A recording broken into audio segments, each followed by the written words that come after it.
世界简报根据各大媒体的报道整理出内容精要，让你最快速掌握全球趋势。泽连斯基，乌克兰反攻需要更多时间，现在发动会付出太多生命。多伦多星报，乌克兰总统沃洛德米尔·泽伦斯基表示，他的国家需要更多时间来准备对俄罗斯占领军的进攻。他声称，生命损失目前是不可接受的。乌克兰一直在接受先进的武器和西方训练，目的是有朝一日对克里姆林宫采取行动。但克里姆林宫的部队在乌克兰东部地区根深蒂固，据报道，分层防线深达20公里，有雷区、反坦克沟和其他障碍。泽连斯基依靠西方盟友来支援他的国家，但分析人士警告说，昂贵的支援最终会减少。埃尔多安艰难的选举。英国独立报，土耳其本周末的总统和议会选举是在通货膨胀猖獗的情况下举行的。几个月前，地震在该国南部造成5万多人死亡。政府因经济管理不善以及未能为2月份的自然灾害做好准备而受到批评。民意调查显示，埃尔多安面临着他职业生涯中最艰难的连任竞选。6党反对派联盟承诺消除民主倒退，遣返叙利亚难民，并促进土耳其妇女的权利。埃尔多安要求他在国际上受人尊敬的前财政部长穆罕默德·西姆塞克 Mehmet Şimşek 重返该职位，这表明新政府可能会采取更正统的政策。Kılıçdaroğlu 领导的反对派联盟发誓要重建一个更加民主的土耳其，并维护妇女和少数民族社区的权利。他们还承诺为土耳其恢复以美国为首的35战斗机计划而努力。该计划在埃尔多安政府购买俄罗斯制造的防空系统后被驱逐出境。拜登，美国人是否准备好在白宫与傲慢的混蛋再过4年？英国独立报 CNN 决定与前总统唐纳德·特朗普一起主持市政厅的决定受到了政治评论员的批评，包括该网络自己的主播。特朗普一再揭穿有关选举和其他谎言的谎言，引发了国会女议员亚历山大·奥卡西奥·科尔特斯、华盛顿特区远警迈克尔·法诺内和 CNN 主播杰克·塔珀的批评。特朗普将作家 Jean Carroll 称为打击工作，并坚称他从未见过他。市政厅是在针对他的案件判决后的第2天。在长达1小时的广播中，特朗普拒绝接受他选举失败的现实。他称赞2021年1月6日美丽，这一天暴徒袭击了美国国会大厦。特朗普取笑 Jean Carroll 的性侵犯，并在 CNN 市政厅称黑人执法办公室为暴徒。林肯专案表示 CNN 为唐纳德·特朗普提供了一个竞选启动庆祝活动，并指责该网路渎职以提高收视率。乔·拜登总统批评了这位前总统的表现，并询问美国人是否准备好在白宫与傲慢的混蛋再过4年。在市政厅期间，特朗普没有承诺在2024年寻求共和党的总统提名，但确实攻击了德克萨斯州州长格雷格·阿伯特 （Greg Abbott） 等潜在竞争者。美国违约将使旋风过山车，看起来像一个孩子。金融时报。美国证券交易委员会主席加里·根斯勒 （Gary Gensler） 表示，美国的违约将导致难以预测，并可能对投资者、发行人和市场产生持久影响。Gensler 接着说 ，SEC 在这方面没有直接作用，但结果直接影响到其使命的每个部分：保护投资者、促进资本形成、维护公平、有序和有效的市场。芬兰总理桑娜·马林和丈夫提出离婚。英国独立报，芬兰总理桑娜·马林 Sanna Marin 宣布，她和丈夫马库斯·莱科宁 Markus Raikkonen 正在申请离婚。这对夫妇结婚19年，育有1女。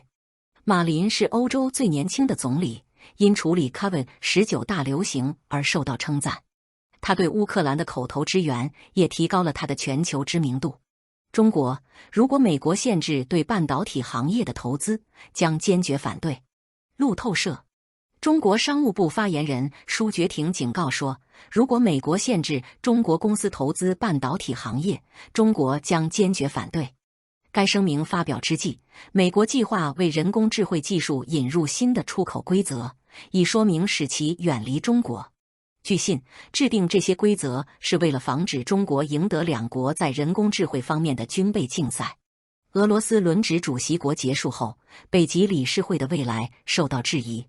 加拿大 CBC 在俄罗斯2年轮值主席国任期结束后，北极理事会作为国际合作论坛的作用受到质疑。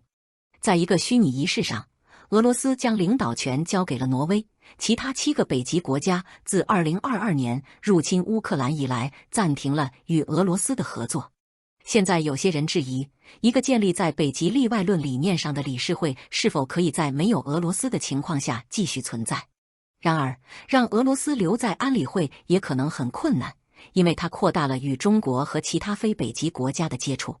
该委员会将北极国家与土著团体和观察员聚集在一起，就非安全问题达成共识，包括环境和气候问题。北极理事会本着仁慈的合作精神运作，不受世界其他地区发生的地缘政治斗争的影响。然而，随着瑞典和芬兰加入北约，俄罗斯担心北极理事会长期合作模式的终结以及北极分裂的可能性。分析人士乐观地认为，该委员会可以继续以某种形式发挥作用。他们说，理事会不会专注于制定更具约束力的条约，而是可能会回到其关注低政治和科学的起源。专家们希望理事会将继续协调个别研究人员之间的数据交换，在与俄罗斯的正式外交关系之外开展工作，并保持对土著人民的支援。挪威被认为处于独特的有利地位，可以管理理事会历史上的这一困难时期。亚美尼亚和亚塞拜然在边境交火。半岛电视台。亚美尼亚和亚塞拜然在本周末欧盟主办的关于解决长期领土冲突的会谈之前，相互指责对方在他们共同但有争议的边界上开枪。该冲突去年爆发为公开战争。布鲁塞尔会谈将包括亚美尼亚总理尼科尔·帕辛尼扬和亚塞拜然总统伊利哈姆·阿利耶夫。美国上周表示，在结束内戈尔诺卡拉巴赫争端的外交努力中取得了切实进展。纳戈尔诺卡拉巴赫仍然被认为是亚塞拜然的一部分，但许多亚美尼亚人的家园。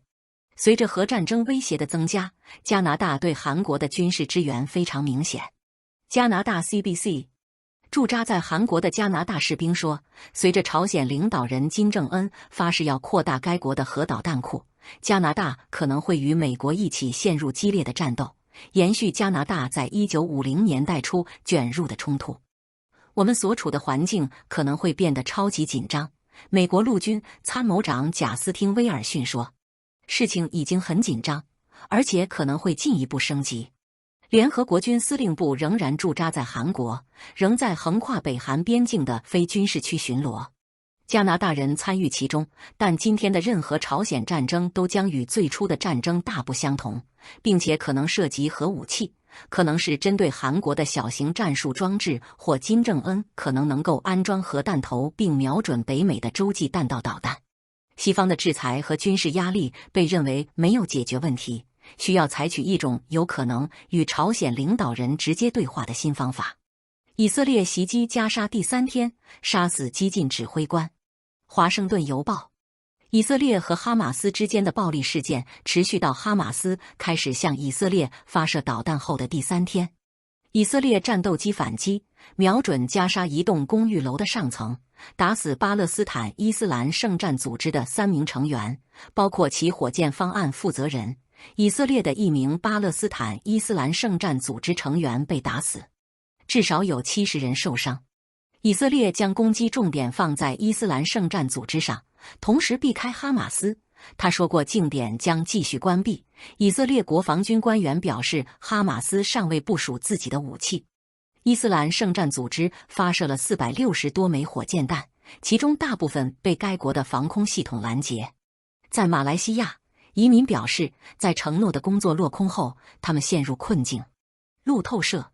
马来西亚的数百名南亚移民工人在支付了高达数千美元的费用后，无法找到承诺的工作后，表达了他们的绝望和通货紧缩的感觉。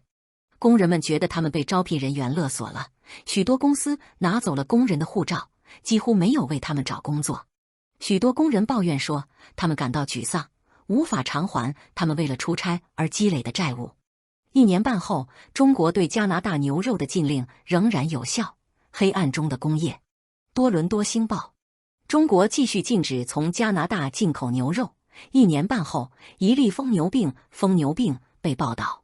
非典型疯牛病病例的发现对美国的贸易影响不大，加拿大的大多数贸易伙伴没有施加任何限制，但中国、韩国和菲律宾暂时停止进口。韩国和菲律宾在2个月后取消了限制。然而，中国的禁令仍然坚定不移。行业代表表示，他们仍然不知道其中的原因。类似的案件影响了爱尔兰和巴西，但中国在短期内取消了牛肉贸易限制。随着加拿大政府驱逐中国外交官赵薇，两国之间的紧张局势再次升级。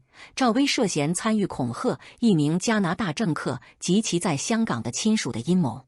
有人担心中国可能会通过阻止农产品运输进行报复，将美国推入衰退并引发连锁经济、金融和政治危机。悉尼先驱晨报：美国总统拜登敦促共和党国会议员提高该国31万亿美元的债务上限，否则就有可能将美国推入衰退并引发连锁经济、金融和政治危机。拜登警告称，美国财政部表示最早将于6月1日无法支付账单。美国政府暂时需要通过改变限额来提高债务水准，这需要白宫和国会之间的政治妥协。在过去的13年里，共和党人和民主党人因提高债务上限而发生过10次冲突。世界简报：来自世界各大媒体的精要内容，让你享受总统简报般的特权。